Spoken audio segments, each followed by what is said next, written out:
JSU's Pete Matthews Coliseum will be the center of the high school basketball world here in East Alabama for the next week. The regional round of the playoffs getting underway today at the Pete. We'll start with Class 7A action. Gadsden City back in the regional for the fourth straight season, taking on number 3 Huffman. All Titans early. Jalen Cole nails the three-pointer. He finished with 9. Later in the first, Cole, a great pass to Darian Hollis. He finishes with the reverse layup. Titans in control early. More from Gadsden City in the first half. Corlin Pearson finds Cameron Burnett for 2 of his 10 points. Titans up 20-5 at one point in this game. Coach Reginald Huff loving his team's start. More from the Titans. Pearson, three-pointer from the wing. He had a huge day today. But the run, when good teams make it, you start to feel it. And that's exactly what Huffman did. A big three there by Trevarius Carroll. And then the Vikings go on a 21-6 run in the third quarter. They've come back to win it 69-62. These guys grew up into men, and they handled adversity well. We played a really good team. I mean, they were number 1 for a while this year.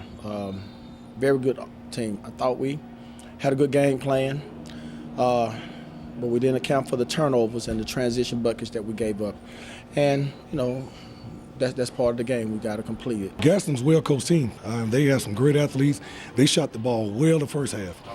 We didn't job of executing on the three-point line or guarding them, and so we had to go back in the halftime and take that away and make them one-dimensional. And I think the guys did an excellent job of doing that. The Titan season comes to an end. The Vikings will get the winner of this one, Mountain Brook and Grissom. Now, 2 years ago, this guy, Dakota Myers, played at Grissom. He transferred to Sacred Heart last year, helped them win the championship. Now he's back at Grissom with the Tigers playing the Spartans today. Early on, all Mountain Brook. Britton Johnson, three-pointer is good, and then their star, Trendon Watford, off the glass is good right there.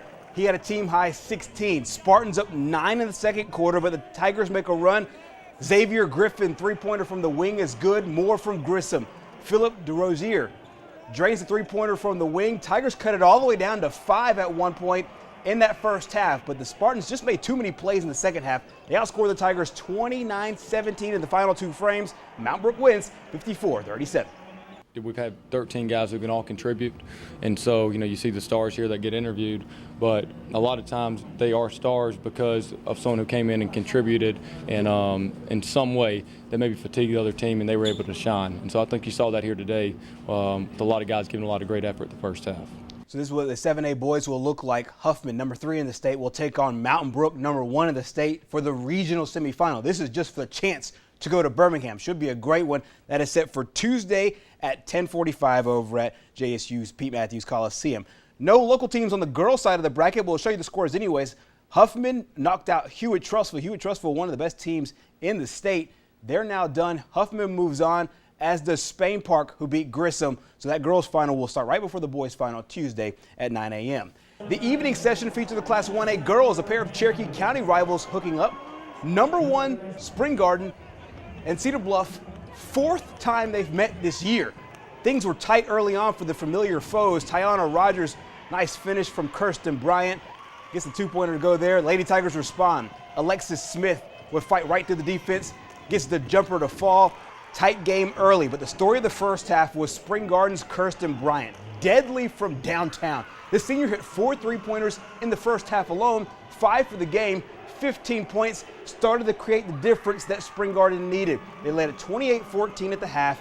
Neely Welsh got in the mix with the bank 3-pointer from late at night. Still open, she finished with 10. Spring Garden held the Tigers to single digits in every quarter.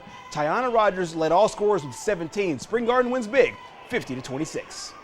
They got great coaches, they're hard workers, and I just felt like that they've gradually got better and better, and I felt that toward the end of the season that they had improved. And I didn't come in nervous, but boy, we come in with a lot of caution, knowing that it's difficult to play someone 4 times and it be as easy as it maybe was in some earlier games. But you know, just a testament to them on how hard they've worked and being prepared to get down there.